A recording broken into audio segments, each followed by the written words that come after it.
KGF chapter 3 की शुरुआत होती है रमिका सेन के पीएम ऑफिस से। रमिका सेन को एक ऑफिसर बता रहा होता है कि पिछले 3 सालों से रॉकी ने विदेशों तक अपना बिजनेस फैला दिया था और इंडोनेशिया और अमेरिका में भी उसने कई इलीगल काम किए थे। इसीलिए इंडोनेशिया और अमेरिका की सिक्योरिटी फोर्स भी रॉकी को पकड़ना चाहती थी, पर अब रॉकी मर चुका है। पर इंडोनेशिया और अमेरिका में रॉकी के इलीगल काम अभी भी चल रहे हैं। रमिका सेन कहती है तो इंडोनेशिया और अमेरिका की गवर्नमेंट को उसके खिलाफ एक्शन लेना चाहिए। तभी वो ऑफिसर बताता है कि गवर्नमेंट ऐसा नहीं कर सकती क्योंकि रॉकी ने 1979 से 1981 तक इन 3 सालों के अंदर ही अपने सोने के बिजनेस को काफी बड़ा कर लिया था। विदेशों में भी हजारों लाखों लोग उसके लिए काम करते हैं और खुद गवर्नमेंट के लोग भी उसके साथ मिले हुए हैं। इसीलिए गवर्नमेंट चाहकर भी उसके खिलाफ एक्शन नहीं ले सकती। फिल्म की कहानी अब फ्लैशबैक में जाती है और हमें रॉकी के जीवन के उन्हीं 3 सालों के बारे में पता चलता है जिसमें उसने अपने साम्राज्य को विदेशों तक फैला दिया था। सभी माइनों पर कब्जा होने के बाद रॉकी ने और कई माइनों की खोज कर ली थी और सभी लोगों को उनकी खुदाई में लगा दिया था। रॉकी ने उन सभी माइनों से तेजी से सोना निकाला और इकट्ठा करता गया और बाहर के बड़े बड़े देशों में एक्सपोर्ट करने लगा। रॉकी को विदेशों से काफी बड़े बड़े ऑर्डर आने लगे जिनको पूरा करने के लिए उसने खुदाई को और तेज करवा दिया था। दूसरी तरफ से उसने माइन की खुदाई के लिए और सोने की खोज के लिए अमेरिका से कई टेक्नोलॉजी मशीन भी मंगाई थी जिससे वो जल्द से जल्द इन सभी माइनों का सोना निकालकर इकट्ठा कर सके। रॉकी ने अगले 1 साल के अंदर इन माइनों से इतना सोना निकाला था जितना कि पिछले 20 सालों में भी नहीं निकाला था। दूसरी तरफ रॉकी ने अपने इलाके को एक इंडस्ट्रियल एरिया बना लिया था और माइन में काम करने वाले लोगों के लिए उसने अच्छे घर, स्कूल, कॉलेज, अस्पताल सब कुछ बना दिए थे। इसीलिए खुदाई करने वाले लोग उसे काफी पसंद करते थे और उसके लिए अपनी जान देने के लिए भी तैयार थे।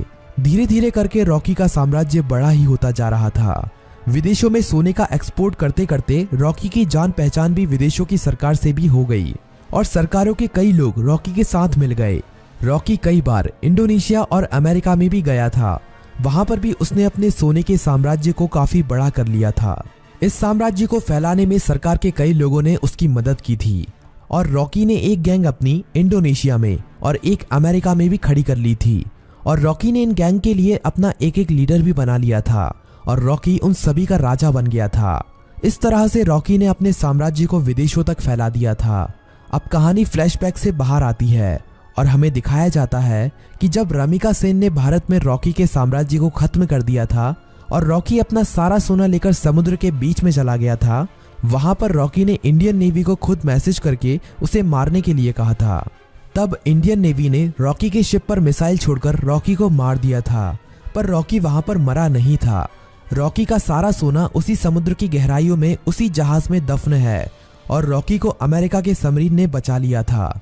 ये सबमरीन अमेरिका के एक बिजनेसमैन की थी जिसे रॉकी ने उन 3 सालों के बीच में अपना पार्टनर बना लिया था। रॉकी अब अमेरिका में सबसे छुपकर रह रहा था और वो महीने में कभी कभी इंडिया भी किसी को फोन करता था कि केजीएफ का क्या हुआ, केजीएफ को ठीक होने में कितना समय लगेगा। अब कहानी इंडिया में शिफ्ट होती है और हमें दिखाया जाता है कि सलार केजीएफ के तबाह होने के बाद केजीएफ को दोबारा से खड़ा कर रहा है और जो लोग बच गए थे उन सभी लोगों के साथ मिलकर रॉकी के साम्राज्य को दोबारा से खड़े करने में लगा हुआ है। सलार ये सभी रमिका सेन से छुपाकर कर रहा है, पर बहुत जल्द रमिका सेन को भी इसके बारे में पता चलने वाला है। धीरे धीरे करके सलार रॉकी के साम्राज्य को दोबारा से खड़ा कर देता है और दोबारा से माइनों में खुदाई शुरू हो जाती है। अब सलार रॉकी को फोन करता है और कहता है, मालिक, हमने आपका साम्राज्य दोबारा से खड़ा कर दिया है। जिस तरह आपने कहा था, अब आपके लौटने का समय आ चुका है। रॉकी कहता है, सलार, तुम्हारे लिए मेरे पास एक काम और है। तुम्हें उस सोने को समुद्र से निकालना है जो हमने इतने सालों से वहां पर छुपा के रखा है। वो हमारी माइनों से ही निकला हुआ सोना है। इसे हमें किसी भी कीमत पर समुद्र से निकालना है। इस सोने की मदद से ही मैं दोबारा से भारत में अपने साम्राज्य को खड़ा करूंगा। सलार सोने को समुद्र से निकालने के काम में लग जाता है और इंडिया में अब एंट्री होती है रॉकी की। सलार अपने लोगों को कहता है कि मालिक कई सालों के बाद यहाँ पर पधार रहे हैं, उनके स्वागत में कोई भी कमी नहीं रहनी चाहिए। किसी को नहीं पता था कि ये मालिक कौन है। रॉकी अकेला ही अमेरिका से आ रहा होता है। केजीएफ में रॉकी का स्वागत धूमधाम से किया जाता है। सभी लोग रॉकी को देखकर हैरान थे क्योंकि उन्हें लग रहा था कि रॉकी मर चुका है, लेकिन रॉकी तो अभी जिंदा है। रॉकी अपनी माइनों का काम देखने के बाद सीधा मिलना चाहता था रामिका सेन से। सलार कहता है कि हम भी उसके साथ चलेंगे, पर रॉकी कहता है कि नहीं, मैं अकेला ही मिलने जाऊंगा। रॉकी अकेला ही अपनी रोल्स रॉयल कार में जा रहा होता है। तभी नाके पर पुलिस उसे पकड़ लेती है। पुलिस वाले जानते नहीं हैं कि वो रॉकी है। वो रॉकी के पास लाइसेंस ना होने की वजह से और ओवर स्पीडिंग होने की वजह से थाने ले जाती है। वहां पर रॉकी कुछ नहीं बोलता, बस अपने आदमियों को फोन कर देता है। थाने में बड़ा ऑफिसर आता है और रॉकी से चिल्लाकर बात करने लगता है। तभी पूरा पुलिस स्टेशन हिलने लगता है और कई हेलीकॉप्टर और बंदूक लेकर रॉकी के आदमी यहाँ पहुंच जाते हैं। उन आदमियों से एक आदमी रॉकी का लाइसेंस लेकर थाने के अंदर आता है और पुलिस को लाइसेंस दिखाता है। पुलिस वाला लाइसेंस पर रॉकी का नाम पढ़कर हैरान रह जाता है और रॉकी को वहां से जाने देता है। रॉकी अब सीधा रमिका सेन से मिलने के लिए जाता है। रॉकी के पहुंचने से पहले वो पुलिस वाला रमिका सेन तक ये खबर पहुंचा देता है कि रॉकी अभी भी जिंदा है। रमिका सेन ये खबर सुनकर हैरान हो जाती है कि अभी तक रॉकी कैसे जिंदा है। रमिका सेन को ये खबर भी मिल जाती है कि रॉकी के यहाँ आने से पहले किसी ने केजीएफ को दोबारा से खड़ा कर दिया है और केजीएफ से अभी भी खुदाई करके सोना निकाला जा रहा है। अब पीएम ऑफिस में एंट्री होती है रॉकी की।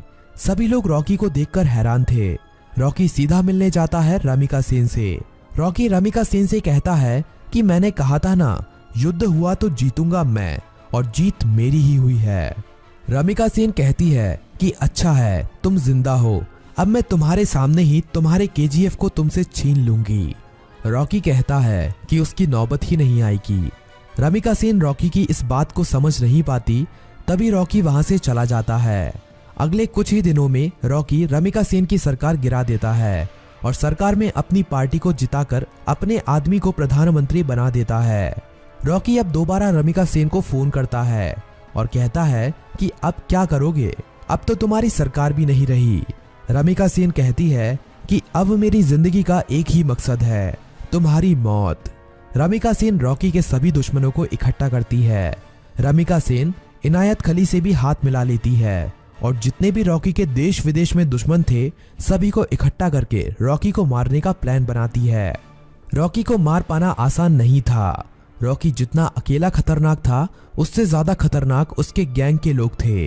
रमिका सेन को इंडोनेशिया और अमेरिका की गवर्नमेंट से भी सपोर्ट मिलता है, लेकिन रॉकी जानता था कि रमिका सेन उसके केजीएफ को तबाह करने में अपना पूरा जी जान लगा देगी। रमिका सेन जानती थी कि रॉकी को उसके केजीएफ में घुसकर मार पाना अब काफी ज्यादा मुश्किल हो गया है, क्योंकि अब रॉकी ने अपने केजीएफ में मिसाइलों को रोकने के लिए अपने केजीएफ के चारों तरफ रडार सिस्टम और काउंटर मिसाइल रख दी हैं। अब अगर कोई भी उसके केजीएफ के अंदर घुसने की कोशिश करेगा तो वो मारा जाएगा। रमिका सेन जानती थी कि रॉकी को मारने के लिए उसको केजीएफ से बाहर निकालना पड़ेगा और अकेले रॉकी के मरते ही उसका सारा साम्राज्य खत्म हो जाएगा। इंडिया में अपनी गवर्नमेंट खड़ी करने के बाद इंडिया की गवर्नमेंट रॉकी के लिए एक काफी बड़ी पार्टी रखती है।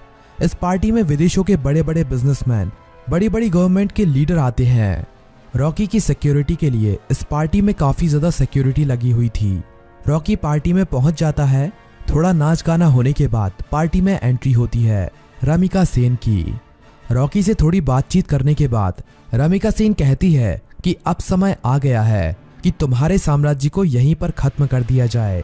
पर तभी रॉकी के चारों तरफ हजारों लोग उसके ऊपर बंदूक तानकर खड़े हो जाते हैं। रॉकी की खुद की गवर्नमेंट उसे धोखा दे देती है और विदेशों से आए हुए बिजनेसमैन भी उसकी मौत का तमाशा देखने के लिए वहां पर आए हुए थे। सभी विदेशों के बिजनेसमैन चाहते थे कि रॉकी की मौत होने के बाद वो केजीएफ पर कब्जा कर लेंगे और अपने बिजनेस को फैलाएंगे और ढेरों पैसा कमाएंगे।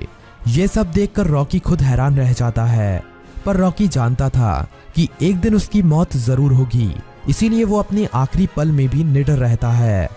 रमिका सेन कहती है कि देखा, आखिर तुम्हारे लोगों ने ही तुम्हें धोखा दे दिया। इतना कहते ही सभी लोग रॉकी को गोलियों से भून देते हैं और रॉकी की मौत वहीं पर हो जाती है और फिल्म यहीं पर खत्म हो जाती है।